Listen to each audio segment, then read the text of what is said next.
نحمده ونصلي ونسلم على رسوله الكريم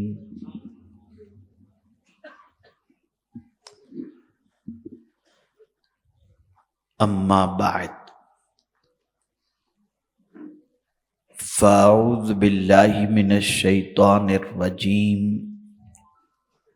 بسم الله الرحمن الرحيم إن الله لا يغير ما بقوم حتى يغيروا ما بأنفسهم صدق اللہ العظیم۔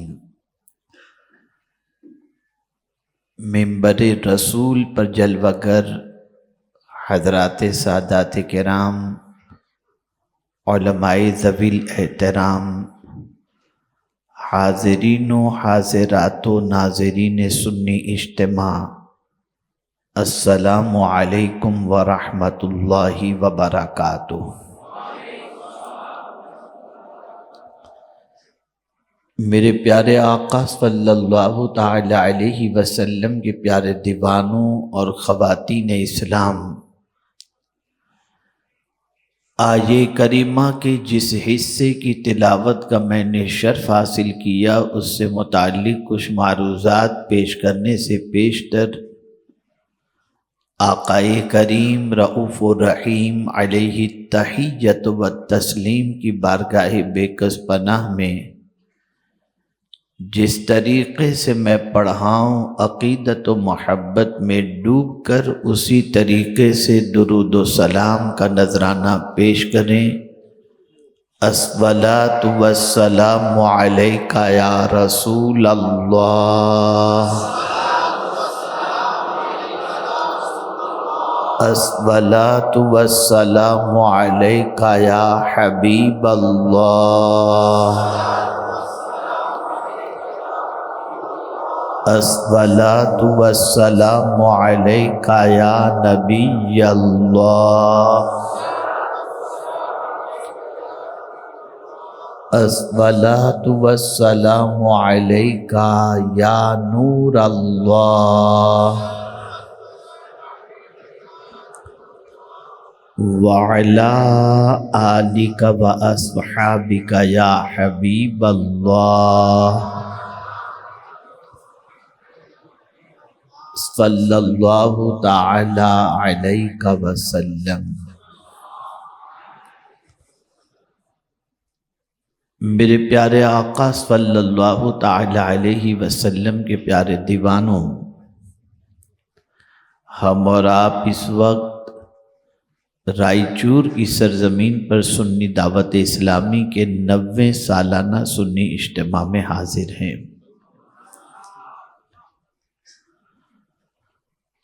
اور آپ جانتے ہیں کہ سنی دعوت اسلامی کے پلیٹ فارم سے رائچور کی سرزمین پر، کرناٹک کی سرزمین پر اور ملک کے مختلف علاقوں کے علاوہ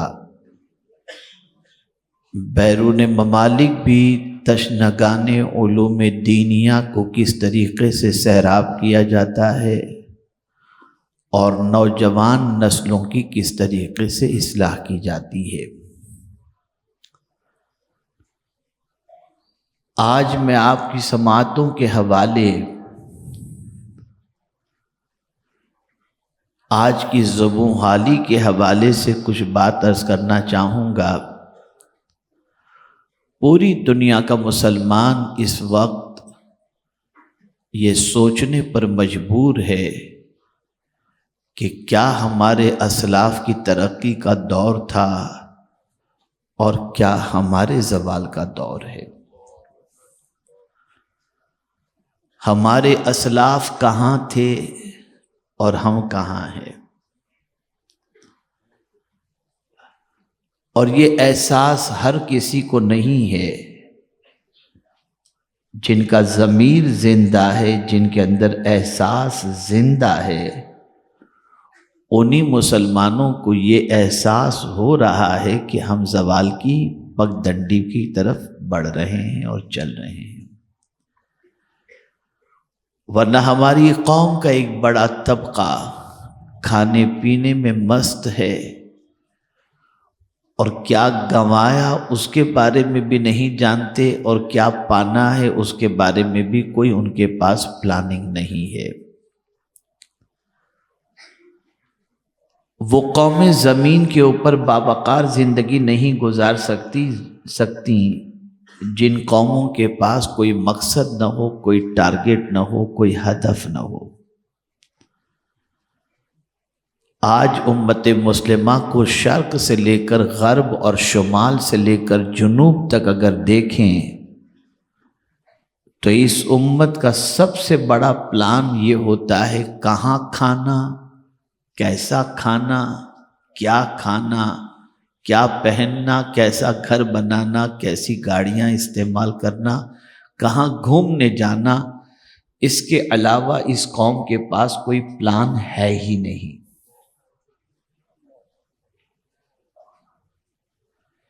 اسی لیے میں اکثر کہا کرتا ہوں کہ جب کھانے والی قوم کسی محلے میں زیادہ ہو تو وہاں ہوٹلیں بھی زیادہ ہوتی ہیں،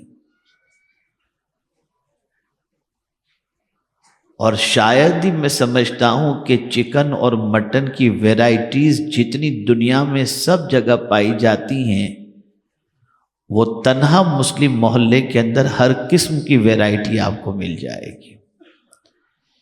اس لیے کہ یہ قوم کھانے کی اتنی شوقین ہے کہ رات 3 بجے تک اور 4 بجے تک کھاتی رہتی ہے۔ مجھے حیرت ہوتی ہے وہ قوم جو دنیا کو چلنا سکھانے کے لیے آئی، راستہ دکھانے کے لیے آئی، امام بن کر کے آئی، وہ قوم اب مقتدی بننے کے بھی لائق نہیں رہ گئی۔ دنیا کو چلنے کا ڈھنگ ہم نے سکھایا، اٹھنے کا ڈھنگ ہم نے سکھایا، کھانے پینے کے اطوار و طرائق ہم نے سکھائے، لیکن آج ہماری پوزیشن دنیا میں اتنی کمزور ہو گئی کہ اب ہر راہ چلتا ہوا کوئی بھی شخص ہمیں کچھ بھی کہہ دیتا ہے اور ہمارے ساتھ کچھ بھی سلوک کر بیٹھتا ہے۔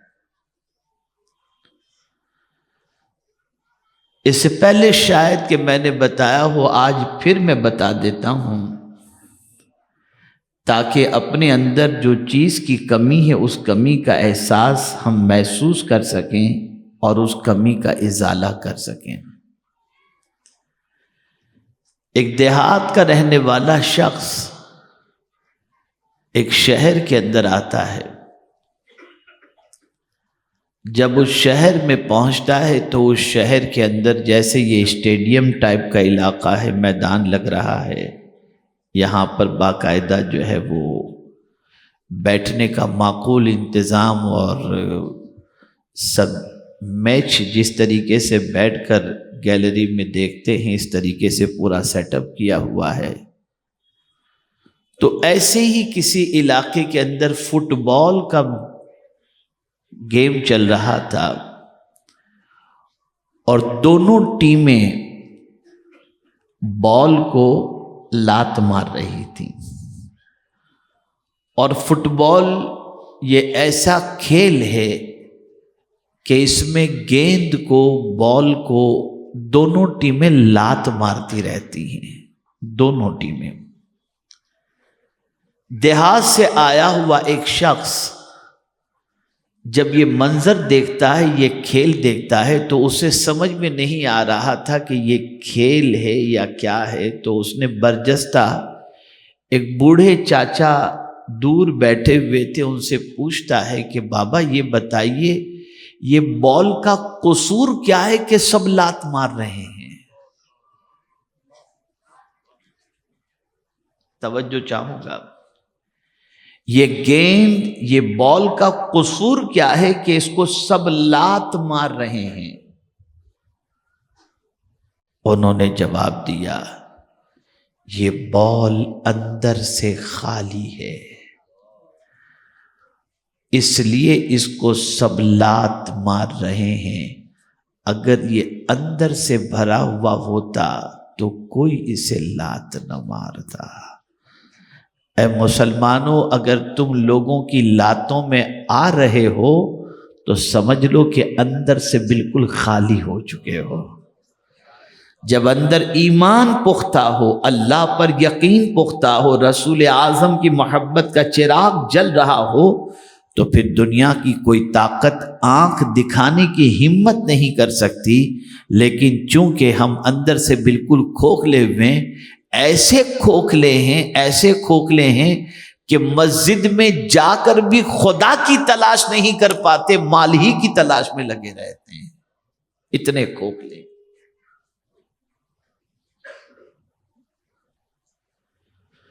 وہ قوم جو بہت کچھ گنوانے کے بعد اپنے اندر احساس پیدا کر لے، اس قوم کو گنوانے کا خمیازہ، گنوانے کے سلسلے میں جو کچھ اس نے گنوایا ہے اس کے ازالے کا جذبہ اس کے اندر پیدا ہوگا۔ لیکن جس قوم کے اندر گنوانے کا کوئی خیال ہی نہیں کہ کیا اس نے کھویا، کیا اس نے گنوایا، اس کا احساس ہی اس کے اندر سے مر جائے، تو وہ قوم اپنی کھوئی ہوئی چیز کو پانے کی کیا کوشش کرے گی؟ کیا مسلمانوں نے آج غور کیا کہ ہم 700 سال پہلے کہاں تھے؟ کیا مسلمانوں نے آج غور کیا ہمارا مقام 700 سال پہلے کیا تھا؟ کیا مسلمانوں نے یہ غور کیا کہ ہماری عزت و سربلندی کس وجہ سے تھی؟ کیا مسلمانوں نے یہ غور کیا علمی میدان میں ہمارا مقام کیا تھا؟ کیا مسلمانوں نے یہ غور کیا اخلاقی صفوں کے اندر ہم کتنے پہلی صف کے اندر تھے؟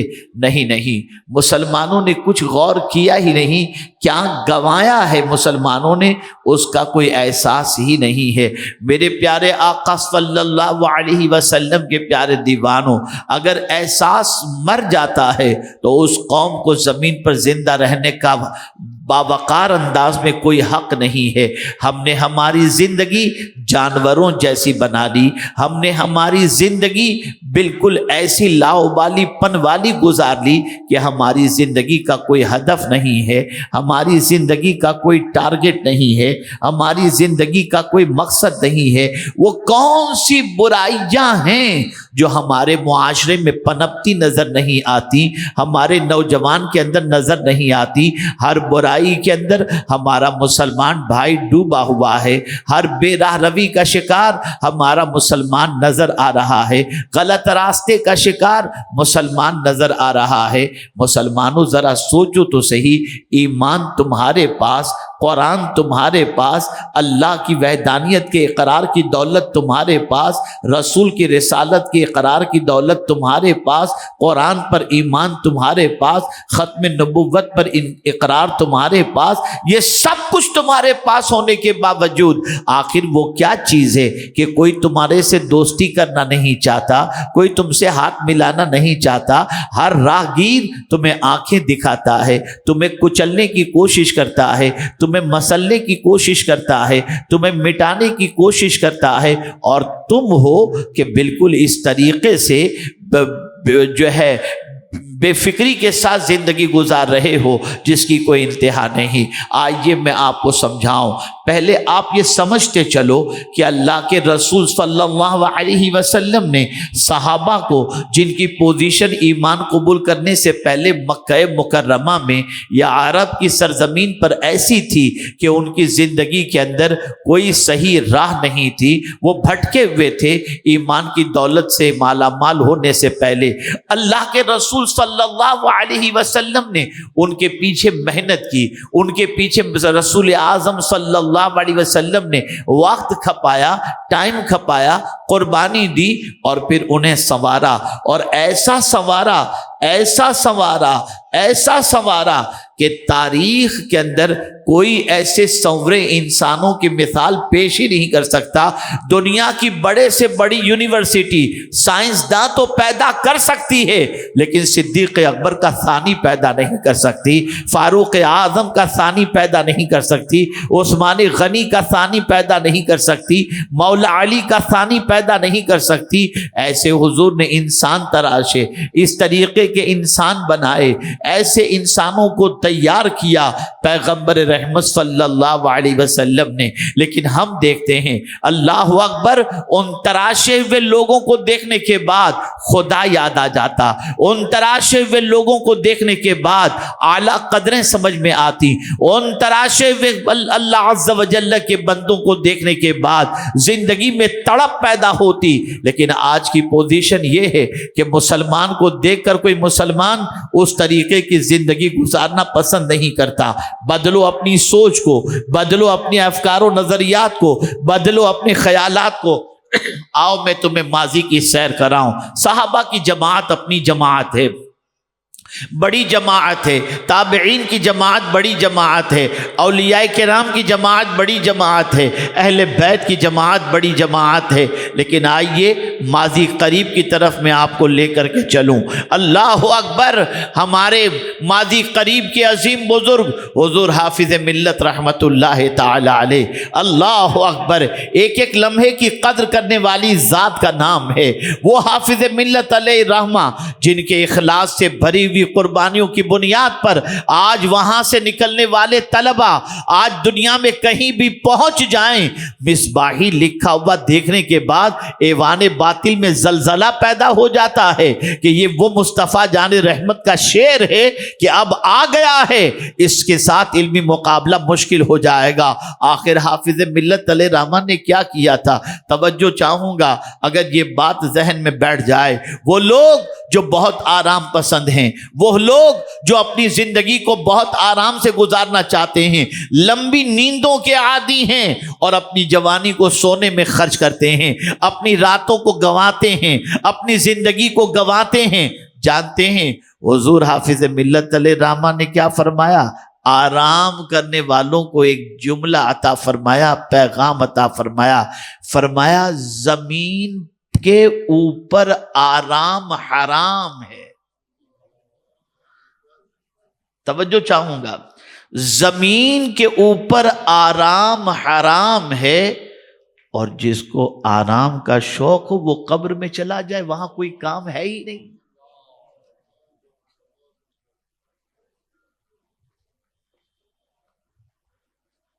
اسی لیے حضور حافظ ملت علیہ رحمہ کا بڑا مشہور قول ہے، زمین کے اوپر کام، زمین کے نیچے آرام۔ اللہ نے موت اور زندگی جو پیدا فرمائی اس کی وجہ یہی ہے، لِنَبْلُوَكُمْ أَيُّكُمْ أَحْسَنُ عَمَلًا، تاکہ ہم تمہیں آزمائیں کہ تم میں کون ہے جو سب سے اچھا عمل کرتا ہے۔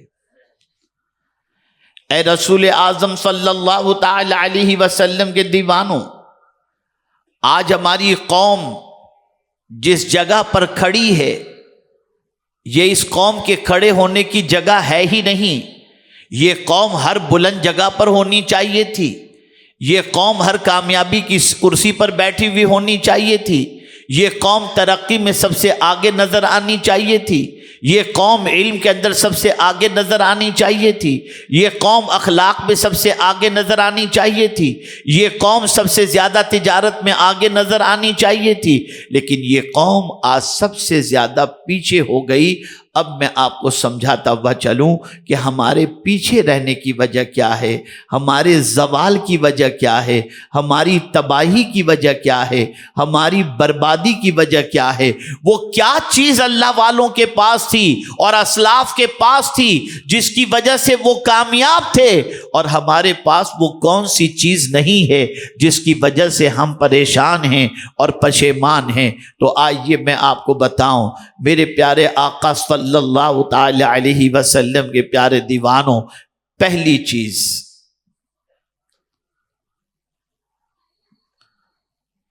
بلندی کی طرف جو چیز لے جاتی ہے وہ کیا ہے اسے بھی سمجھو، عروج کی طرف جو چیز لے جاتی ہے وہ کیا ہے اسے بھی سمجھو، اور زوال کی طرف کون سی چیز لے جاتی ہے اسے بھی سمجھو۔ اللہ کے رسول صلی اللہ علیہ وسلم نے ارشاد فرمایا، ان اللہ یرفع بہذا الکتاب اقواما ویضع بہ آخرین۔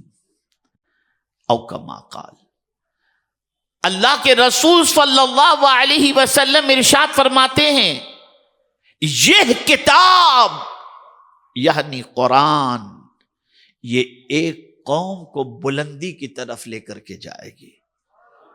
کس قوم کو؟ جو اس قرآن کے ڈائریکشن کو فالو کرے گا، یہ قرآن اسے عروج کی طرف لے کر کے چلا جائے گا، اور جو قرآن کے ڈائریکشن کو فالو نہیں کرے گا اس قوم کو وہ زوال کی طرف لے جائے گا۔ میرے نزدیک عروج کا بھی ایک دستور ہے اور زوال کا بھی ایک ہی سبب ہے۔ جب ہم قرآن کو پکڑے ہوئے تھے اور قرآن کی گائیڈ لائن کو فالو کرتے تھے تو یہ قرآن ہمیں عروج کی طرف لے جا رہا تھا، اور جب سے قرآن کے دستور کو ہم نے چھوڑ دیا اور اس کو فالو کرنا چھوڑ دیا، ہم زوال پذیر ہو گئے۔ اور وہ کون سی کامیابی کی راہ ہے جو قرآن نہ بتاتا ہو؟ آج کا مسلمان کہتا ہے ہمیں راستہ نظر نہیں آتا۔ میں کہتا ہوں صحابی تو اونٹ کی رسی بھی گم جائے تو قرآن سے تلاش کر لیتے تھے، اور تمہیں راستہ نظر نہیں آتا۔ یہ راستہ دکھانے ہی کے لیے تو کتاب آئی، شہر رمضان الذی انزل فیہ القرآن ھدی للناس، یہ لوگوں کی ہدایت کے لیے کتاب آئی، راستہ دکھانے کے لیے آئی۔ آج سبق سیکھ کر کے یہاں سے اٹھو، آج مائنڈ سیٹ کر کے یہاں سے اٹھو۔ جو قرآن اور صاحب قرآن کہیں گے وہ ہم کریں گے، اور میں ضمانت کے ساتھ کہتا ہوں اگر وہ کیے تو دنیا کی کوئی طاقت تمہیں زوال کی طرف نہیں لے جا سکتی۔ اس لیے اللہ نے جو فرمایا وہ حق ہے، اور مصطفیٰ پیارے نے جو فرمایا وہ بھی حق ہے۔ نتیجہ وہی ہوگا جو خدا نے فرمایا، نتیجہ وہی ہوگا جو حضور صلی اللہ علیہ وسلم نے فرمایا۔ لیکن جس قوم کا یقین کمزور ہو کیا کیا جائے؟ بڑی معذرت کے ساتھ پتھروں پر یقین مضبوط ہو گیا، ڈاکٹروں پر یقین مضبوط ہو گیا، اللہ اور اس کے رسول کے فرمان پر یقین مضبوط نہیں ہے، ہل جاتا ہے، ارے ہوگا، اچھا ایسا ہے۔ کسی سے کہو درود شریف کی کثرت کرو اللہ تمہیں سکون عطا کرے گا، مولانا زمانے سے پڑھ رہا ہوں کچھ فرق نہیں نظر آتا، تو میں تجھے سچا سمجھوں یا تاجدار کائنات صلی اللہ علیہ وسلم کے فرمان کو سچا سمجھوں؟ ہمارا یقین کمزور ہو گیا، ہمارا ایمان کمزور ہو گیا، اور جب یہ چیزیں کمزور ہو جاتی ہیں نا تو باتوں پر بھروسہ بھی کمزور ہو جاتا ہے۔ دو ڈاکٹروں کے پاس آپ گئے، اور دنیا میں آپ دیکھتے ہوں گے کسی کے ہارٹ بائی پاس کا آپریشن ہے اور وہ کسی ڈاکٹر سے آپریشن کروا لیا، آپریشن سکسیس گیا، یقین پختہ ہو گیا، آ کر کہتا ہے بھائی یہ ڈاکٹر بہت اچھا ہے۔ اب پورا خاندان اسی ڈاکٹر کے پاس ٹریٹمنٹ کرواتا ہے، اس لیے کہ یقین آ گیا۔ خدا کے بندو، تمہیں اس ڈاکٹر پر یقین ہے جس ڈاکٹر کے ہاتھ میں اللہ نے شفا عطا فرمائی ہے، اس خدا پر تمہیں یقین نہیں۔ اپنے رب سے یقین مضبوط کر لو، اپنے پیارے آقا صلی اللہ علیہ وسلم پر یقین مضبوط کر لو۔ تو پہلی چیز جو آج آپ کو ذہن کے اندر محفوظ رکھنی ہے وہ یہ ہے، عروج بھی اللہ نے قرآن کے اندر رکھا ہے اور زوال بھی اللہ نے قرآن کی وجہ سے رکھا ہے۔ قرآن پر عمل کرو گے عروج ملے گا، قرآن کو چھوڑ دو گے، فرمان پر عمل نہیں کرو گے، زوال پذیر ہو جاؤ گے۔ اب آج میں قرآن کی وہ باتیں آپ کے سامنے کرنا چاہوں گا،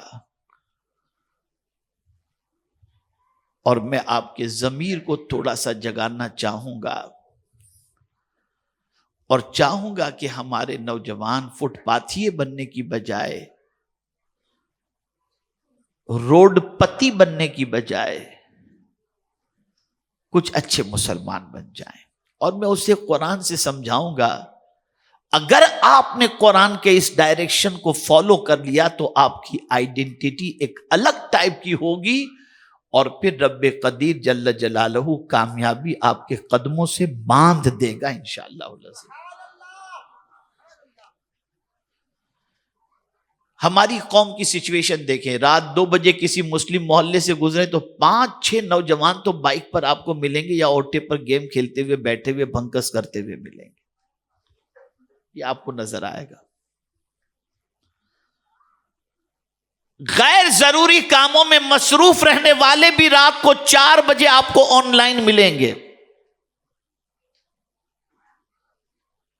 اور بہت سارے مسلمان آپ کو ایسے بھی ملیں گے جن کو اپنا ٹائم خرچ کرنے کے اندر وہ بیچارے پریشان ہیں کہ ہم ٹائم کہاں خرچ کریں، اور ٹائم ویسٹ کرتے ہوئے ملیں گے. بس آج میں تھوڑا سا اس کو 2 چیزوں کو آج آپ کو سمجھنا ہے. پہلی چیز تو آپ نے سمجھ لی کہ قرآن کے ڈائریکشن کو فالو کرو گے تو کامیاب ہو جاؤ گے، اور قرآن پر عمل نہیں کرو گے تو زوال پذیر ہو جاؤ گے. اب قرآن کے حوالے سے پورے قرآن پر تو نہیں، میں صرف 2-3 چیزوں پر آپ کی توجہ کو مبذول کرنا چاہوں گا تاکہ آپ اچھی طریقے سے سمجھ سکیں. نمبر 1، اللہ عز و جل نے قرآن مقدس میں ارشاد فرمایا، قد افلح المؤمنون الذین هم فی صلاتهم خاشعون والذین هم عن اللغو معرضون. اللہ عز و جل ارشاد فرماتا ہے، بے شک مراد کو پہنچے ایمان والے جو اپنی نماز میں گڑ گڑاتے ہیں. نماز جب پڑھتے ہیں تو نماز میں گڑ گڑاتے ہیں، ان کا دل اللہ کی طرف جھکا ہوا ہوتا ہے. اور جو کسی بیہودہ بات کی طرف التفات نہیں کرتے. نماز میں گڑ گڑاتے ہیں، ایسا ایمان والا جو نماز میں گڑ گڑاتا ہو، نماز میں اس کے خشوع ہو، اس ایمان والے کے حوالے سے اللہ فرماتا ہے کہ وہ کامیاب ہو گیا، وہ اپنی مراد کو پہنچ گیا. یہاں میں آج آپ کو نماز اور اس میں گڑ گڑانے سے متعلق کچھ عرض نہیں کروں گا، اس لیے کہ اس منزل تک پہنچنے کے لیے آپ کو تھوڑا سا اور وقت لگے گا. لیکن ایک کام بڑا آسان ہے تو مشکل، لیکن اگر کوشش کریں تو آسان ہے. دوسری صفت ایمان والے کی اللہ نے بیان فرمائی کہ وہ بےہودہ باتوں کی طرف التفات نہیں کرتے.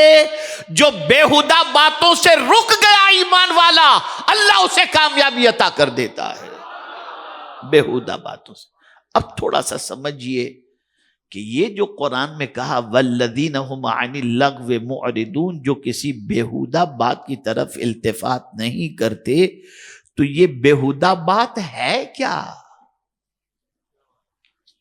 ہے؟ تھوڑا سمجھو، میری بہنیں بھی سمجھیں اور آپ بھی سمجھیں، اور پھر آج مسلم معاشرے کا اور خود اپنا احتساب کریں.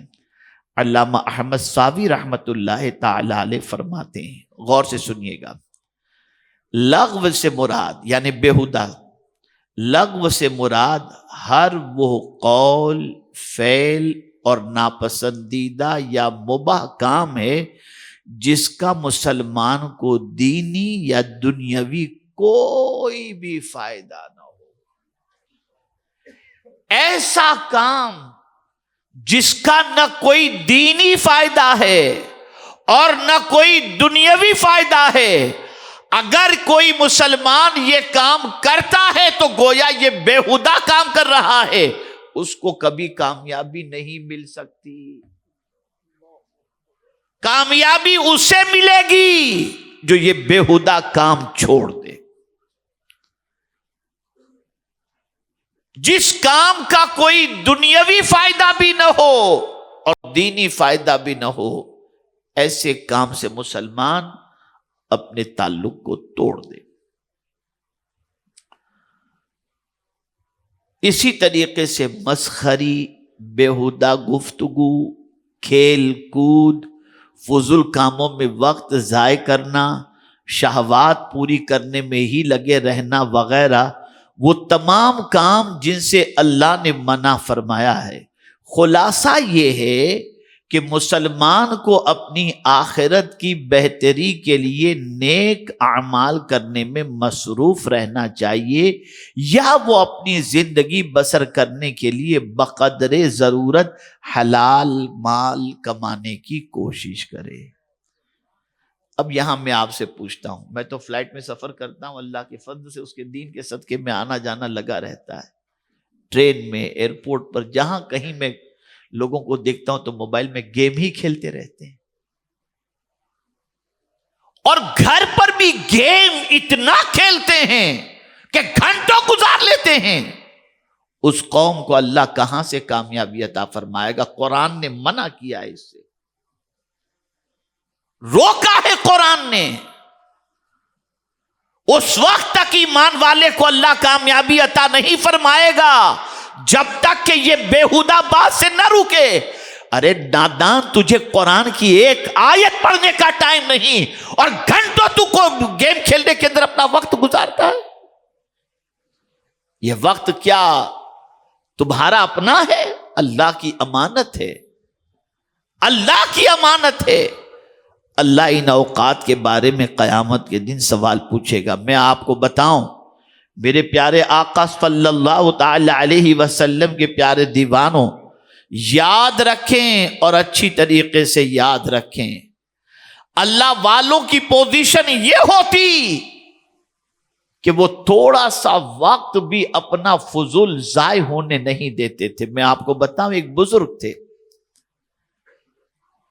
وہ جو کھانا کھاتے تھے نا، روٹی چباتے تھے، تو روٹی چبانے میں جتنا وقت گزرتا تھا اور روٹی سے جتنی طاقت ملتی تھی، توجہ ہے آپ لوگوں کی؟ مجھے جواب دیجئے، میں سمجھوں کہ میری بات آپ سن رہے ہیں، توجہ ہے آپ لوگوں کی؟ وہ روٹی کھاتے تھے، روٹی کھانے کے بعد جتنی طاقت ان کو ملتی تھی، کیلری جتنی ملتی تھی، انہوں نے اندازہ لگایا کہ ایک روٹی کے کھانے میں مجھے کتنی طاقت ملتی ہے۔ جب انہوں نے ایک اندازہ لگا لیا، اس کے بعد انہوں نے سوچا کہ مجھے روٹی چبانے میں کتنا وقت لگتا ہے، پھر چبانے کے حوالے سے کتنا ٹائم لگتا ہے اس کا ایک اندازہ لگایا۔ پھر انہوں نے سوچا کہ میں کوئی ایسا مشروب تیار کر لوں کہ جتنی طاقت کی، قوت کی مجھے ضرورت ہے، وہ میں بس 2 منٹ کے اندر، ایک چند سیکنڈ کے اندر وہ شربت پی لوں، ایسا شربت پی لوں جس سے مجھے اتنی طاقت مل جائے، اور روٹی چبانے میں جتنا وقت گزرتا ہے اتنا وقت میں اللہ کی تسبیح میں گزار دوں۔ تو فرماتے وہ اللہ والے نے اس وقت کو بھی بچا لیا اور اس وقت کو اللہ کی تسبیح کے اندر خرچ کیا، تب وہ اللہ والے بنے اور کامیاب بنے۔ اور آج ہماری قوم پورا 2020 میچ بیٹھ کر کے دیکھتے اور سمجھتے ہیں کہ واو کیا، ارے وہ سب پروفیشنل ہیں، ان کو پیسہ ملتا ہے، تم کو کیا ملتا ہے؟ الیکٹرک تو تمہارا جل رہا ہے، تمہیں تو کچھ ملنا ہے نہیں۔ بچو، لاغو چیزوں سے بچو۔ جب تک کہ تم فضول چیزوں سے نہیں بچو گے اس وقت تک تم کامیاب نہیں ہو سکتے۔ اسی کی تفسیر اور مزید ایک جگہ پر آئی، ہر باطل کھیل تماشے اور وہ بات یا عمل جو جائز نہ ہو اس سے بچنا ضروری ہے۔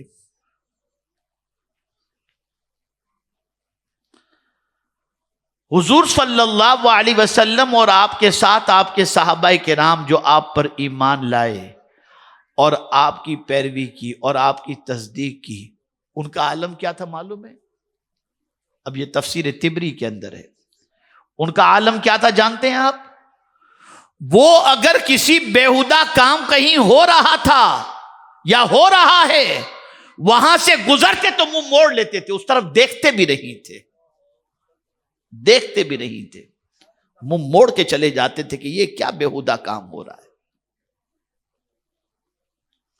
میرے پیارے آقا صلی اللہ تعالی علیہ وسلم کے پیارے دیوانوں، امام راضی رحمت اللہ تعالی علیہ فرماتے ہیں اللہ سبحانہ و تعالی نے ان مومنین کی مدح کی کہ وہ بیہودہ باتوں سے اعراض کرتے ہیں، اور اعراض کا مطلب یہ ہے کہ نہ خود کرتے ہیں، نہ اس پر راضی ہوتے ہیں، نہ ایسے لوگوں کے ساتھ اختلاط کرتے ہیں جو اس کا ارتکاب کرتے ہیں، یعنی ایسے لوگوں کے ساتھ تعلق بھی قائم نہیں رکھتے جو بیہودہ کام کرتے ہیں، جو بیہودہ کاموں میں لگے رہتے ہیں، ایسے سے اختلاط بھی نہیں رکھتے، نہیں ملتے ان لوگوں سے، نہ اس میں پڑھتے ہیں، نہ ان کے ساتھ اختلاط کرتے ہیں۔ میرے پیارے آقا صلی اللہ علیہ وسلم کے پیارے دیوانوں، اسی لیے قرآن کہتا ہے وَإِذَا مَرُّوا بِاللَّغْوِ مَرُّوا كِرَامًا،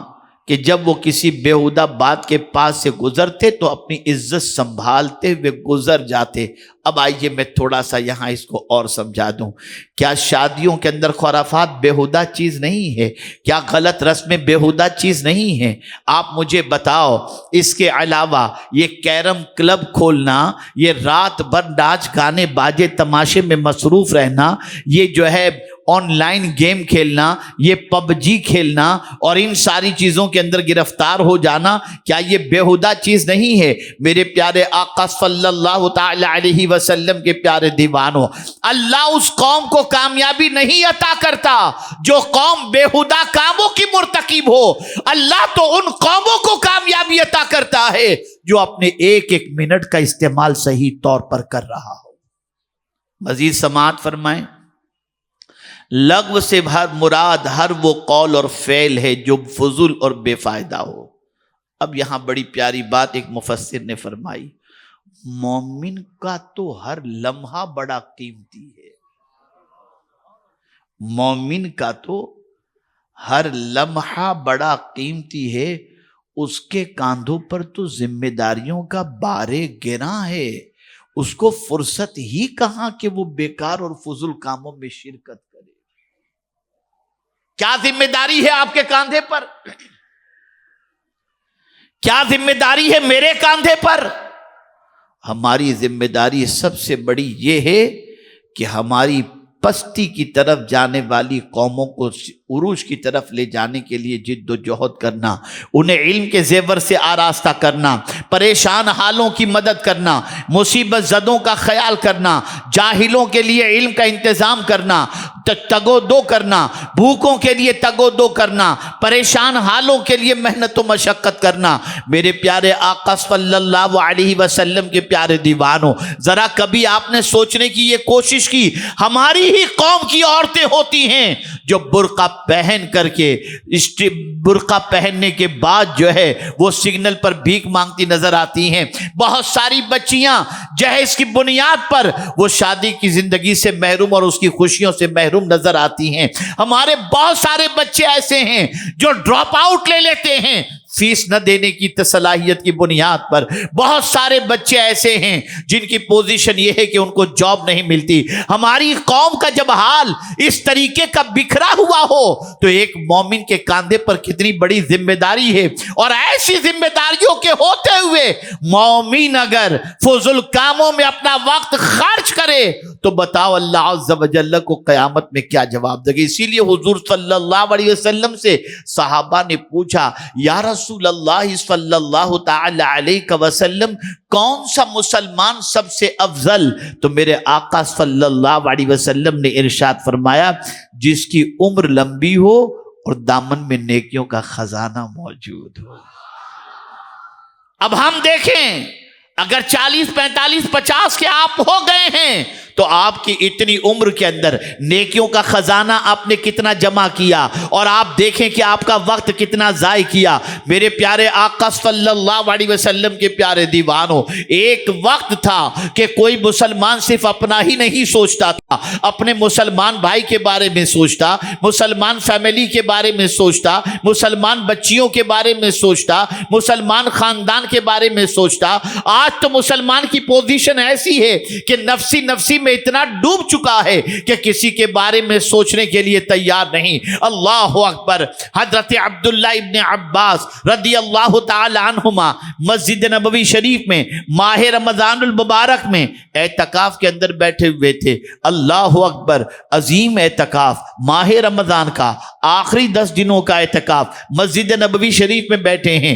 ایک پریشان حال مسلمان آیا، اس نے رسول اعظم صلی اللہ علیہ وسلم کے مزار اقدس کی طرف اشارہ کر کے حضرت عبداللہ ابن عباس سے عرض کیا، یا ابن عم رسول اللہ، میں کئی دنوں سے بھوکا ہوں، میں جھوٹ نہیں بولتا، حضور صلی اللہ علیہ وسلم اس پر گواہ ہیں۔ اتنا سننا تھا، حضرت عبداللہ ابن عباس رضی اللہ تعالی عنہما کی آنکھوں سے آنسو آ گئے اور فوراً اٹھتے ہیں، اور اٹھ کر کے اپنے جوتے لے کر مسجد کے باہر جانے لگتے ہیں۔ جیسے ہی باہر جانے لگے، وہ سائل کہتا ہے، حضور آپ اعتکاف سے ہیں، اگر مسجد سے باہر نکلیں گے بغیر عذر شرعی کے تو آپ کا اعتکاف ٹوٹ جائے گا، حضرت آپ مسجد سے باہر تو نہ نکلیں۔ اللہ اکبر۔ اب سنیے حضرت عبداللہ ابن عباس رضی اللہ تعالی عنہما کا جواب، ارشاد فرماتے ہیں، یقیناً تیری بات اپنی جگہ بالکل صحیح ہے، لیکن جب تو نے تیری پریشانی کا ذکر مجھ سے کیا تو مجھے میرے آقا صلی اللہ علیہ وسلم کی ایک حدیث یاد آ گئی، اور وہ حدیث یہ ہے کہ آقا کریم صلی اللہ علیہ وسلم نے فرمایا، میری امت کی پریشانی کو دور کرنے کے لیے اگر کوئی چند قدم چلے تو میری مسجد میں 2 مہینے کے اعتکاف سے بھی یہ بہتر ہے۔ اس لیے میں مسجد سے نکل رہا ہوں۔ میں پوچھتا ہوں میرے پیارے آقا کے پیارے دیوانوں، ذرا مجھے یہ تو بتاؤ، ہم مسلمان ہی کا پیسہ کھا جاتے ہیں، ہم لوگوں کے پیسے کھا جاتے ہیں۔ میرے پیارے آقا صلی اللہ تعالی علیہ وسلم کے پیارے دیوانوں، آپ ذرا سوچو، رسول اعظم صلی اللہ تعالی علیہ وسلم کی تعلیم کا صحابہ پر کتنا اثر تھا۔ وہ عبادت کا وقت بھی اللہ کی مخلوق کی خدمت کے اندر گزارنے کو تیار تھے، لیکن ہمارا حال کیا ہے؟ ہم تو مسلمان کی ٹانگ گھسیٹ کے نیچے پھینک رہے ہیں، ہم اس کو پریشان کرتے ہیں، اس کا مال کھا جاتے ہیں، اور بعض ظالم تو ایسے ہیں کہ العیاذ باللہ اس طریقے سے تجارت کرتے ہیں کہ مہینوں مہینوں گزر جاتے ہیں، لیکن مسلمان کا نہ پیسہ دینے کے لیے تیار، تکلیف کے لیے، روڑے اٹکانے کے لیے ہزار کاوشیں کرتے ہیں۔ ایسی قوم کو اللہ ترقی نہیں دے سکتا۔ سیکھنا ہے تو صحابہ کی زندگی سے سیکھو، سیکھنا ہے مصطفیٰ جان رحمت کی زندگی سے سیکھو، سیکھنا ہے تو قرآن مقدس سے اپنی زندگی گزارنے کی تعلیم سیکھو۔ تو ہمارے سر پر کتنی ذمہ داریاں ہیں؟ ہماری قوم میں کیا سب خوشحال ہیں؟ کیا ہماری قوم ایجوکیٹڈ لوگوں کی ہے؟ کیا ہماری قوم کی بری عادتیں نہیں ہیں؟ ہمارے کاندھے پر بہت بڑی ذمہ داری ہے۔ ہم ہر رکعت کے اندر پڑھتے ہیں اہدنا الصراط المستقیم، ہم کو سیدھے راستے پر چلا۔ سنت اکیلے پڑھتے ہیں، پھر بھی یہ نہیں کہتے مجھے سیدھے راستے پر چلا۔ اہدنا الصراط المستقیم، ہم کو سیدھے راستے پر چلا۔ قرآن مزاج دے رہا ہے، اے میرے بندو، تنہا خود کا بھلا نہ سوچو، اگر تم چاہتے ہو کہ میں راضی ہو جاؤں تو میرے بندوں کا بھی بھلا سوچو اور میرے محبوب کی امتیوں کا بھی بھلا سوچو۔ اے رسول اعظم کے دیوانوں، کیا کبھی کسی مسلمان کو پریشان حال دیکھ کر آپ کی آنکھوں میں آنسو آئے؟ کیا اس کی تکلیف کو دور کرنے کے لیے کبھی آپ کو چند قدم چلنے کا خیال آیا؟ بلکہ میں تو بڑی معذرت کے ساتھ عرض کرتا ہوں، رات اگر کھراٹے کی نیند کے اندر کوئی سویا ہوا ہے اور کھراٹے لے رہا ہے اور نیند کے اندر ہے، اور 2 بجے اچانک گھنٹی بجی، اور گھنٹی کے اندر گھنٹی بجنے کے بعد فون اٹھانے پر کسی نے کہہ دیا فلاں کا انتقال ہو گیا، تو چونک کر اٹھتا ہے، پھر رکھ دیتا اور کہتا ہے اس کو اسی وقت مرنا تھا یار، میری نیند خراب کر دی۔ ہوتا ہے، یہ ہوتا ہے۔ اور جنازے کا ٹائم فجر کے بعد کا بتا دیا جائے، یار میری تو رات ہی برباد ہو گئی۔ جو قوم اتنی خود غرض ہو جائے نا، اس قوم کو اللہ ترقی نہیں عطا کرتا، نہیں عطا کرتا، نہیں عطا کرتا اس کو۔ صحابہ کو دیکھو، میرے آقا صلی اللہ علیہ وسلم تشریف فرما تھے، ایک مسافر حاضر ہوا، آقا کریم صلی اللہ علیہ وسلم نے اسے دیکھا، صحابہ کا مجمع بیٹھا ہوا تھا، ارشاد فرمایا یہ مسافر ہے، میرا مہمان ہے، آیا ہوا ہے، کون ہے جو اسے اپنے ساتھ کھانا کھلانے لے کر کے جائے؟ صحابہ میں جو سب سے غریب صحابی تھے نا، وہ کھڑے ہوئے، عرض کرتے ہیں سرکار میں انہیں اپنے ساتھ لے کر کے جاؤں گا۔ توجہ سے سماعت فرمائیں، اپنے ساتھ لے کر کے گئے، اب راستے میں سوچ رہے ہیں کہ گھر میں تو کچھ کھانے پینے کو ہے نہیں، اب لے کے جا تو رہا ہوں، اللہ ہی لاج رکھ لے۔ پہنچے گھر پر، دروازے پہ دستک دی، بیوی نے پوچھا کون؟ صحابی نے اپنا نام بتایا اور فرمایا کہ میرے ساتھ ایک مہمان بھی ہے، میری بہنیں بھی غور سے سنیں، میرے ساتھ ایک مہمان بھی ہے۔ اللہ اکبر۔ دروازہ کھولا گیا، مہمان خانے میں مہمان کو بٹھایا گیا، وہ صحابی اپنی بیوی کے پاس پہنچی اور فرمایا تجھے معلوم ہے آج میں حضور کی محفل میں بیٹھا تھا اور مدینے کے تاجدار صلی اللہ علیہ وسلم نے فرمایا کون ہے جو میرے مہمان کو اپنا مہمان بنائے؟ تو میرا دل مچل اٹھا کہ حضور کے مہمان کو میں اپنا مہمان بناؤں، تو اس بندے کو میں نے اپنا مہمان بنا لیا اور لے کر آیا ہوں۔ اے میری شریک حیات، کچھ کھانے کے لیے ہے تاکہ اس مہمان کو میں کھلا سکوں؟ اب عورت نے کیا جواب دیا؟ کہتی ہے میرے سرتاج، جہاں تک کھانے کی بات ہے تو نہ تمہارے لیے کھانا ہے نہ میرے لیے کھانا ہے، یہ جو اپنے 2 بچے ہیں نا، ان 2 بچوں جتنا میں نے کھانا بنایا ہے، اب حضور کے مہمان کو کیسے کھلائیں گے؟ وہ صحابی پوچھنے کہا نہیں بالکل گھبرائیے نہیں، آقا کا مہمان اور ہمارے یہاں، اپنی قسمت پر جتنا ناز کریں اتنا کم ہے۔ سنو، آج میں بچوں کو بہلا کر سلا دوں گی، بھوکا سلا دوں گی، لیکن حضور کے مہمان کو بھوکا نہیں رکھوں گی۔ آپ ایک کام کریں، دسترخوان لگائیں، میں مہمان کے لیے کھانے کا انتظام کرتی ہوں۔ اللہ اکبر۔ تو فوراً وہ صحابی فرماتے ہیں اپنی بیوی سے کہ تمہیں معلوم ہے کہ مہمان اکیلا نہیں کھاتا، اور 2 بچوں کا کھانا مجھے اور ان کو دونوں کو کافی تو نہیں ہوگا نا، یہ 2 بچوں کا کھانا ایک آدمی کو کافی ہو سکتا ہے، دونوں کو تو نہیں ہو سکتا، تو اب اگر میں بھی کھاؤں گا اور وہ بھی کھائیں گے تو بھوکے رہ جائیں گے۔ کہا اس کا بھی انتظام میرے پاس ہے۔ کہا کیا انتظام ہے؟ کہا کہ میں کھانا رکھ کے چلی جاؤں گی اور پھر تھوڑی دیر کے بعد آپ دیے کو ٹھیک کرنے کی وجہ سے دیے کو گھمائیے گا، تو دیا جب بجھ جائے نا تو آپ خالی منہ ہلاتے رہیے گا، حضور کا مہمان پیٹ بھر کر کے کھانا کھا لے گا۔ اللہ اکبر۔ اس طرح سے حضور کے مہمان کو بھوکے رہ کر انہوں نے کھانا کھلایا۔ صبح جب مسجد نبوی شریف میں نماز کے لیے پہنچے، اللہ نے جبریل امین کے ذریعے وحی نازل فرما دی اور اس صحابی کی تعریف میں کامیابی کی بشارتیں عطا فرما دی۔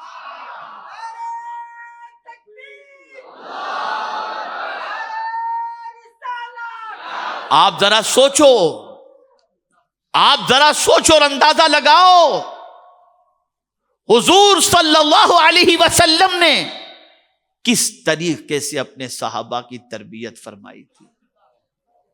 آج ہم اور ہماری قوم کی عورتیں، ہماری قوم کی عورتوں کا مزاج تو ایسا ہے کہ ان کے گھر والے اگر آ جائیں تو کوئی دقت نہیں، شوہر کا اگر کوئی رشتہ دار آ جائے تو منہ چڑھ جاتا ہے، یہ کیوں آ گیا، کب تک رکے گا، کتنے دن کھائے گا۔ بلکہ ابھی چند دنوں پہلے کی بات ہے کہ ایک جگہ ایک خاتون رشتہ لے کر اپنے بیٹے کا گئی تو اس وجہ سے انکار کر دیا گیا کہ بولے تمہارے گھر میں تو ڈسٹ بین ہے، کچرا پھینکنے کا ڈبہ موجود ہے۔ کہا ڈسٹ بین تو ہر گھر میں ہوتا ہے۔ کہا نہیں، بوڑھے اور بوڑھی تمہارے ماں باپ جو ہے نا یہ کچرے کا ڈبہ ہیں، ہم بچی نہیں دے سکتے۔ یہ حال ہو گیا ہے، یہ حال ہو گیا ہے۔ کہاں جا رہے ہیں ہم؟ کس طرف جا رہے ہیں ہم؟ ہمیں کوئی خیال نہیں ہے اللہ اور اس کے رسول جل جلالہ و صلی اللہ علیہ وسلم کا. اور بعض سانسوں کا معاملہ بھی اللہ رحم و کرم فرمائے. بڑا خطرناک ہے، بڑا خطرناک. بعض بہت اچھی ہیں، بعض بہو بہت خراب ملیں گی تو بعض ساس بہت خراب ملے. کوئی سسٹم اسلامک ہے ہی نہیں. گھر برباد ہو رہے ہیں، خاندان برباد ہو رہے ہیں. میں تو صرف اتنا کہتا ہوں، کون کیا کہہ رہا ہے مت دیکھو، خدا کیا کہہ رہا ہے اور حضور کیا کہہ رہے ہیں، بس اسے دیکھو، اس پر عمل کرو. تمہاری زندگی سکون سے نہ بھر جائے تو مجھے بتا دینا. اے رسول اعظم صلی اللہ تعالی علیہ وسلم کے دیوانوں، اب آپ تھوڑا سا جو ہے وہ مزید سماعت فرما لیں. آقا کریم صلی اللہ علیہ وسلم کے ارشادات.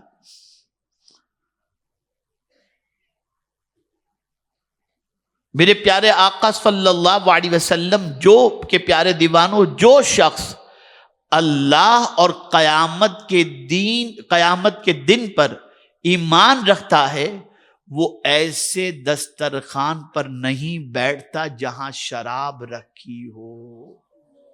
ذہن میں رکھیے. اسی کے ساتھ میرے پیارے آقا صلی اللہ تعالی علیہ وسلم کے پیارے دیوانوں، رسول گرامی وقار صلی اللہ تعالی علیہ وسلم کے عاشق صادق حضرت عبداللہ ابن مسعود رضی اللہ تعالیٰ عنہ ایک جگہ سے گزر رہے تھے. گانے کی آواز آئی، گزر رہے تھے، گانے کی آواز آئی، فوراً وہاں سے چلے گئے. ایک جگہ بیٹھے تھے اور کہیں سے دور سے گانے کی آواز آئی، فوراً چلے گئے. تو یہ بات حضور صلی اللہ علیہ وسلم تک پہنچی. صحابہ نے حضور تک پہنچایا کہ یا رسول اللہ صلی اللہ علیہ وسلم، عبداللہ ابن مسعود ایک جگہ بیٹھے ہوئے تھے اور کہیں سے اچانک گانے کی آواز آئی تو عبداللہ ابن مسعود اٹھ کر کے چلے گئے. تو سرکار صلی اللہ علیہ وسلم نے فرمایا، عبداللہ ابن مسعود بڑے عزت والے انسانوں میں سے ہیں. اور جو بچیاں ایئر فون لگا کر، ایئرپورٹ لگا کر، مرد عورت سب گانے خود ہی سن رہے ہوں، وہ ذلت والے تو ہو سکتے ہیں، عزت والے نہیں ہو سکتے. عزت والے تو گانے سے بچتے ہیں اور گانے کی آواز آئے تو چھوڑ کے چلے جاتے ہیں. یہ حضور نے فرمایا ہے. میرے پیارے آقا صلی اللہ تعالی علیہ وسلم کے پیارے دیوانوں، یہ ترمذی شریف کی حدیث ہے، اسے سماعت فرمائیں.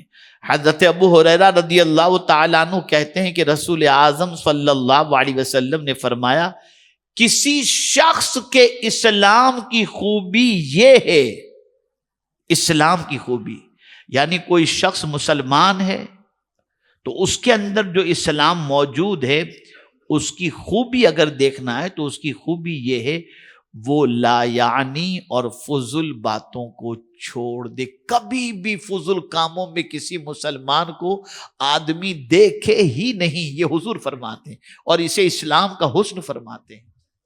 ذرا دیکھو، آپ ذرا سمجھو.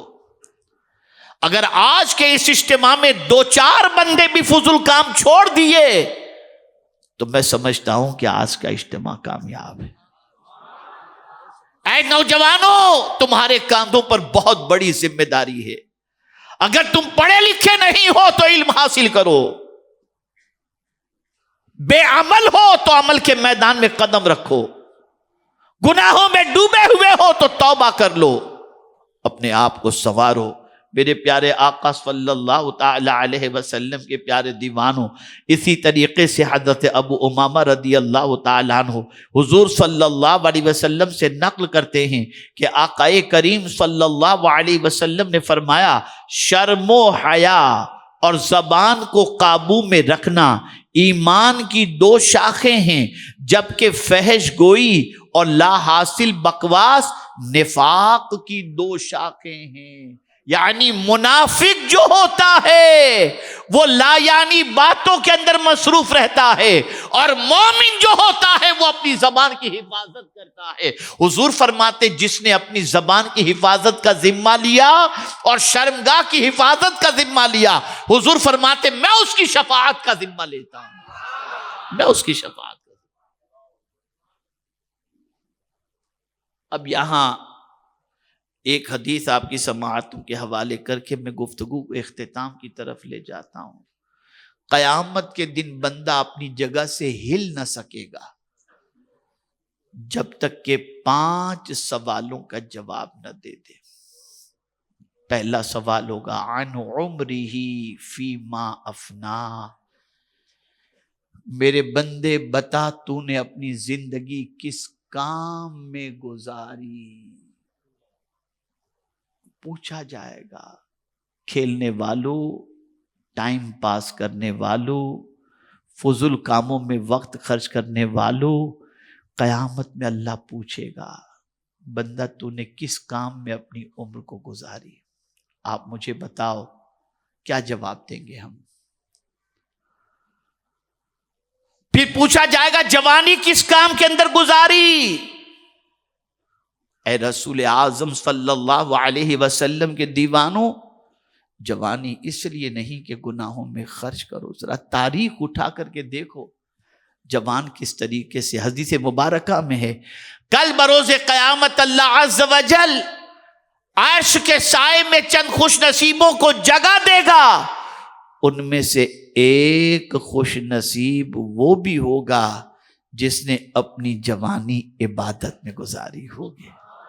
جوانی، اب جوانی میں عبادت سے مراد قطعی طور پر صرف یہ نہ تصور لیا جائے کہ وہ رات و دن مسجد میں پڑا رہتا تھا، نہیں، عبادت سے مراد یہ ہے کہ جو اللہ کا حکم ہے اس کو بجا لانا، جس چیز سے بچنے کا حکم دیا اس سے بچے رہنا، بس اسی کو کہتے ہیں عبادت۔ پھر چاہے وہ تجارت بھی کرتا ہو لیکن سچ بول کر کے کرتا ہو تو اس کا تجارت کرنا بھی عبادت میں شامل ہو جائے گا۔ وہ کھانا کھا رہا ہے نبی کی سنت کے مطابق کھا رہا ہے تو اس کا کھانا کھانا بھی عبادت کے اندر شامل ہوگا۔ میرے پیارے آقا صلی اللہ علیہ وسلم کے پیارے دیوانوں، یقین مانیں میں جب مسلم محلوں میں رات کو گزرتا ہوں، کبھی نکلنے کا اتفاق اچانک میں ہو جاتا ہے تو مجھے دیکھ کر افسوس ہوتا ہے، اور اسی طریقے سے غیروں کے علاقے سے رات کو جب نکلتا ہوں تو دیکھ کر حیرت ہوتی ہے کہ وہاں پر آپ دیکھیں تو 8-9 بجے کے بعد سناٹا نظر آتا ہے، اور ہمارے محلوں میں 2 بجے کے بعد بھی ایسا لگتا ہے جیسے ابھی صبح ہوئی ہے۔ کیا ہو رہا ہے؟ کہاں جا رہے ہو؟ اگر آپ زوال سے عروج کی طرف جانا چاہتے ہو تو 2-3 کام آج سے طے کر لو۔ پہلی چیز، میرے پیارے آقا صلی اللہ علیہ وسلم کے پیارے دیوانوں، قرآن نے جو کہا اس پر عمل کرو، اور قرآن نے جس سے روکا اس سے بچ جاؤ۔ یہ 2 کام کرو۔ تیسرا کام یہ ہے کہ آج سے سارے فالتو کام بند، ٹائم پاس بند، فضول کام بند، لا یعنی کام بند، سب چیزوں سے بچنا شروع کر دو۔ پھر آپ دیکھیں گے آپ کی زندگی میں بہار ہی بہار آئے گی۔ اس کو ایک مثال کے ذریعے سمجھا دوں، ہمارے اتنے سادات کرام اور خانقاہوں کے ذمہ داران یہاں پر موجود ہیں، علماء بھی موجود ہیں، بس ایک مثال سے بہت اچھی طرح سے آپ سمجھ جائیں گے۔ مسجد کے اندر آپ پہنچے، آپ نے ایک نوجوان کو دیکھا یا ایک بچے کو دیکھا، مسجد کی ٹوٹی ہوئی چٹائی سے وہ کھیل رہا تھا، یوں یوں یوں کر رہا تھا۔ آپ نے اسے روکا کہ مت کر مت کر مت کر، تو وہ آپ کی بات سن کر کے تھوڑی دیر کے لیے چھوڑ دیا، پھر دیکھا آپ غائب ہے تو پھر شروع ہو گیا۔ تو اب طریقہ یہ ہے کہ اس کو چٹائی سے کھیلنے سے روکنے کی بجائے اس کے ہاتھ میں تسبیح دے دو۔ اب جب تسبیح دو گے نا، جب تسبیح دو گے، اب وہ چٹائی سے کھیلے گا نہیں، وہ تسبیح گھمانا شروع کر دے گا۔ تو بس میں یہی عرض کرتا ہوں، آپ گناہ کرنا چھوڑ دو گناہ کرنا، ٹائم پاس کرنا چھوڑ دو، تو آپ کے دل میں جذبہ پیدا ہوگا مجھے تو کچھ کرنا ہے۔ تو ٹائم پاس نہیں کرو گے تو اللہ کی عبادت کرو گے، اللہ کی رضا کی طرف مائل ہو جاؤ گے، نیکی کرو گے، آپ کو تلاوت کا وقت بھی مل جائے گا، درود شریف کا وقت بھی مل جائے گا، اور مخلوق خدا کی خدمت کا بھی وقت مل جائے گا۔ اللہ عز و جل آقا کریم رؤوف الرحیم علیہ تحیت و تسلیم کے صدق و طفیل مجھے آپ کو سب کو قرآن و حدیث پر عمل کی توفیق عطا فرمائے، سیدھے راستے کا مسافر بنائے۔ اور برے راستوں پر چلنے سے بچنے کی توفیق عطا فرمائے۔ وما علینا الا البلاغ المبین۔ السلام علیکم۔